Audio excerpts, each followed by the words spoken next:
भारत देश में हर साल 2000 से अधिक त्योहार मनाए जाते हैं।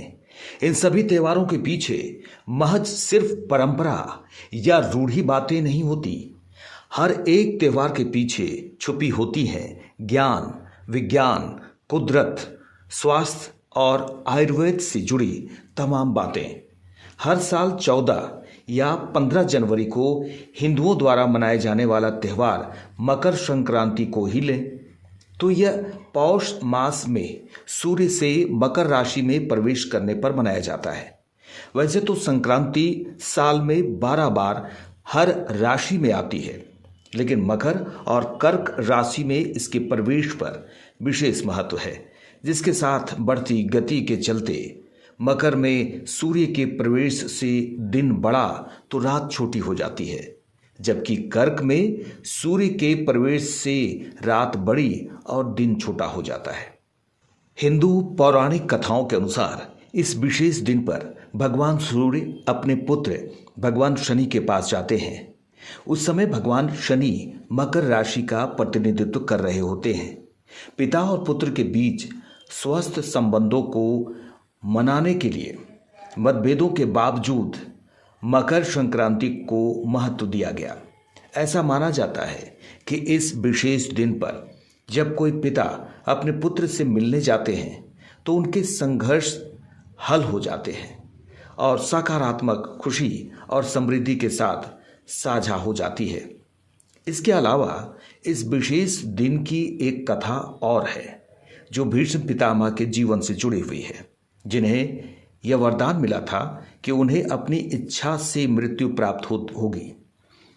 जब वे बाणों की सज्जा पर लेटे हुए थे तब वे उत्तरायण के दिन की प्रतीक्षा कर रहे थे और उन्होंने इस दिन अपनी आंखें बंद की और इस तरह उन्हें इस विशेष दिन पर मोक्ष की प्राप्ति हुई। मकर संक्रांति किसानों के लिए बहुत अधिक महत्वपूर्ण है। इसी दिन सभी किसान अपनी फसल काटते हैं। मकर संक्रांति भारत का सिर्फ एक ऐसा त्योहार है जो हर साल 14 या 15 जनवरी को ही मनाया जाता है। यह वह दिन होता है जब सूर्य उत्तर की ओर बढ़ता है। हिंदुओं के लिए सूर्य एक रोशनी, ताकत और ज्ञान का प्रतीक है। मकर संक्रांति त्यौहार सभी को अंधेरे से रोशनी की तरफ बढ़ने की प्रेरणा देता है। एक नए तरीके से काम शुरू करने का प्रतीक है मकर संक्रांति। मकर संक्रांति के दिन सूर्योदय से सूर्यास्त तक पर्यावरण अधिक चैतन्य रहता है, यानी पर्यावरण में दिव्य जागरूकता होती है। इसलिए जो लोग आध्यात्मिक अभ्यास कर रहे हैं वे इस चैतन्य का लाभ उठा सकते हैं। मकर संक्रांति के शुभ मुहूर्त में स्नान, दान और पुण्य का विशेष महत्व है। इस दिन लोग गुड़ और तिल लगाकर किसी पावन नदी में स्नान करते हैं। इसके बाद भगवान सूर्य को जल अर्पित करने के बाद उनकी पूजा की जाती है और उनसे अपने अच्छे भविष्य के लिए प्रार्थना की जाती है। इसके पश्चात गुड़, तिल, कंबल, फल आदि का दान किया जाता है। इस दिन कई जगह पर पतंग भी उड़ाई जाती है। साथ ही इस दिन तिल से बने व्यंजन का सेवन किया जाता है। इस दिन लोग खिचड़ी बनाकर भी भगवान सूर्यदेव को भोग लगाते हैं और खिचड़ी का दान तो विशेष रूप से किया जाता है, जिस कारण यह पर्व खिचड़ी के नाम से भी जाना जाता है। इसके अलावा इस दिन को अलग अलग शहरों में अपने अलग अलग तरीकों से मनाया जाता है। इस दिन किसानों के द्वारा फसल भी काटी जाती है। भारत के अलावा मकर संक्रांति दूसरे देशों में भी प्रचलित है, लेकिन वहाँ इसे किसी और नाम से जानते हैं। नेपाल में इसे माघे संक्रांति कहते हैं।